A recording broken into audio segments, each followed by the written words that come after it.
Dios le bendiga y bienvenido a un nuevo episodio de Misión Sabiduría, titulado Voy a utilizar tus manos para bendecirte. Muchas veces pensamos que la mayoría de nuestras bendiciones vienen por terceros, vienen de X personas, Y o Z. Pero realmente la mayoría de las bendiciones el Señor te las da a través de tus propias manos. Ahora, cuando sus manos o mis manos, tus manos, no están ocupadas, paran de producir y la bendición también se reduce. Mientras estas manos operan y trabajan, Dios las utiliza para bendecirte. Ahora, ¿qué nos dice la palabra del Señor sobre este asunto? Le exhorto a mantenerse en sintonía de este nuevo episodio de Misión Sabiduría.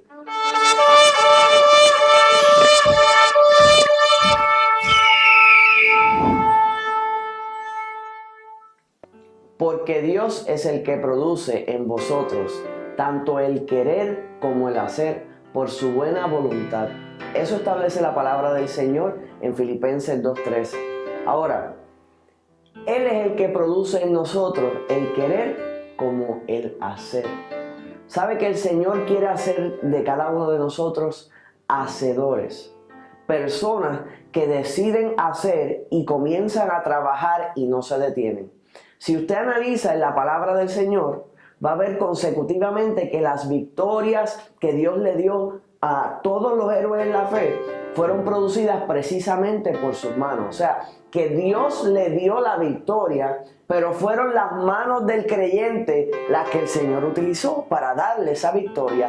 Josué derrotó los ejércitos enemigos que utilizó Dios sus manos. Moisés extendió la vara y se abrió el mar rojo que utilizó sus manos. Levantó la vara y el Señor detuvo el sol que utilizó sus manos. Jesús oró por los enfermos que utilizó sus manos. O sea que el Señor utiliza nuestras manos para bendecirnos y aún para bendecir a otros. O sea que el lugar de nuestras manos es obrando y haciendo. Muchas personas quieren hacer, pero no hacen. Y el Señor hace de nosotros hacedores. ¿Sabe que el Señor tiene con el ser humano dos batallas? La primera batalla es hacer de ti y de mí un hombre y una mujer obediente. Eso es lo primero que Él se enfrenta con nosotros. Somos desobedientes y Él nos hace obedientes.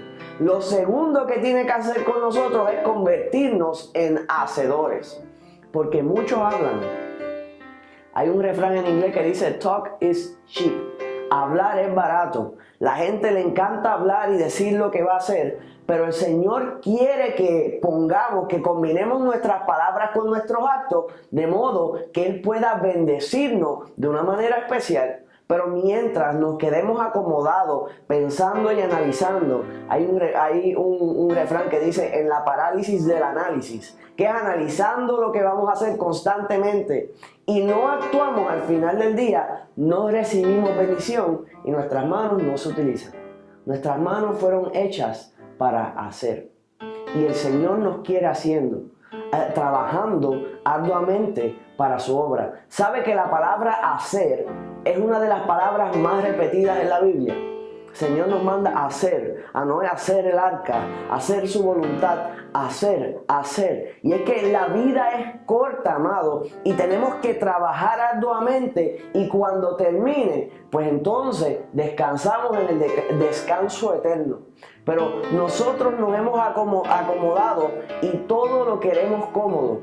Queremos trabajar sentado, viajar sentado, esperar sentado, hacer todo sentado, todo lo más acomodado posible y lo seguimos poniendo todo más acoginado y más cómodo.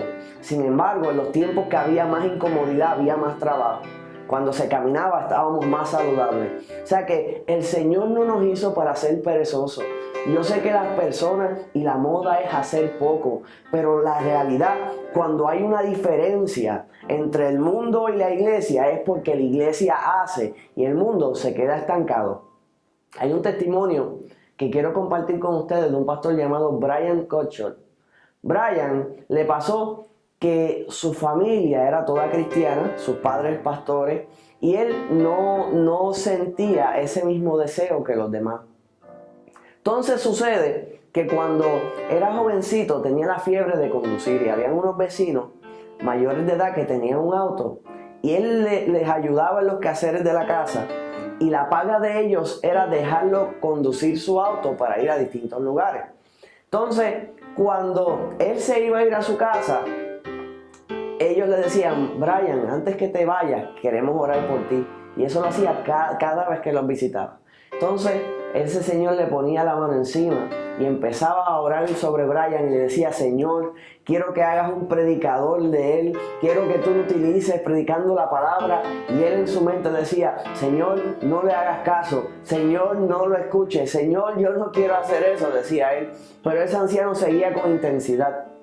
Él los escuchaba, que ellos hablaban que se amaban tanto, esa pareja, que ellos querían que cuando se murieran, se fueran juntos. Entonces, ellos tenían ese deseo, que querían partir y no quedarse uno solo, o sea, uno quedarse atrás, sino que los dos irse con el Señor. Entonces, un día,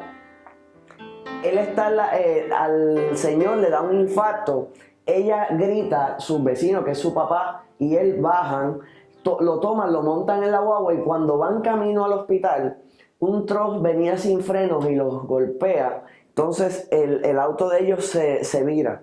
En el proceso, los dos ancianos mueren y Brian sale cubierto completo en sangre. Su papá sale bien, sale cubierto completo en sangre y pensaban que se había herido. Cuando lo limpiaron, se percataron que no tenía ningún rasguño, era la sangre de los ancianos. Ambos fallecieron como habían pedido, trágicamente, pero él se quedó con el peso en su corazón de que ellos pedían que él fuera un predicador, pero a él no le gustaba hacer, a él no le gustaba buscar, a él no le gustaba buscar presencia, porque le gustaba estar cómodo.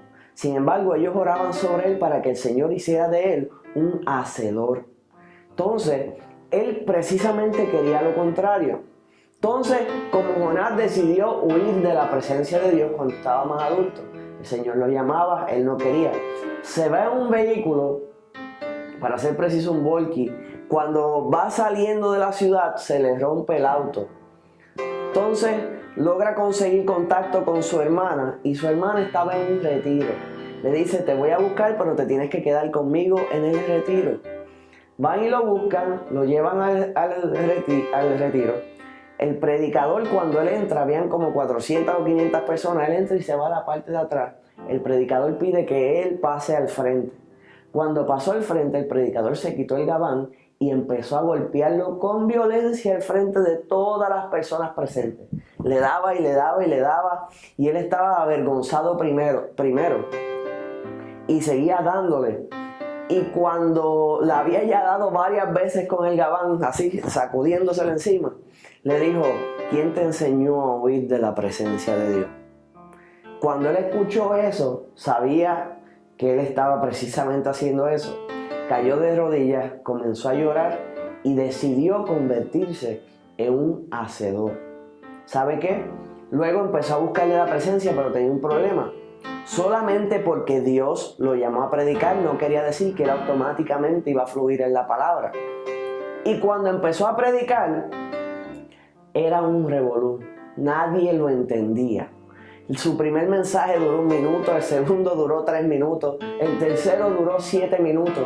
Y estaba tan avergonzado en el otro que fingió que se desmayó por el espíritu y no se paró hasta que nadie se fue, hasta que todo el mundo se fue. Porque no se atrevía ya a predicar por la vergüenza que él sentía en su corazón, porque no sabía. Pero eso no lo detuvo. Y empezó a leer la palabra. Se iba al establo donde tenían las vacas, preparó un púlpito y todos los días trataba de predicar desde allí.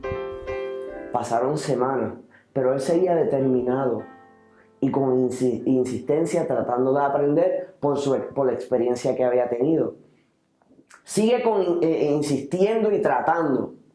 Luego de un montón de meses, él ya estaba tocando, creo que era guitarra en la iglesia. Y un domingo le predicó allí a las vacas una vez más. Fue a la iglesia, ya le expliqué que es que allí practicaba. Y mientras estaban predicando, entra un hombre llorando, pidiendo reconciliarse con el Señor. Entonces cuando él lo ve, se percató que era un vecino de donde él vivía. Y entonces le dijeron, ¿y qué te tocó? Llevamos años predicándote, ¿cómo es que ahora llegas de la nada? Y él le dice, lo que pasa es que escuché a un joven predicar, aquel que está allí esta mañana, y tocó una fibra en mi corazón. Y cuando él escuchó eso, que el mensaje que él estaba dando a los animales del establo, lo escuchó una persona, y esa persona recibió convicción y llegó a los pies de Cristo, él dijo, ahora soy un predicador de verdad. Y el Señor le dio la fortaleza y empezó a darle el entendimiento y todo cambió. Pero no se lo regalaron. Tuvo que meter mano, tuvo que trabajar arduamente.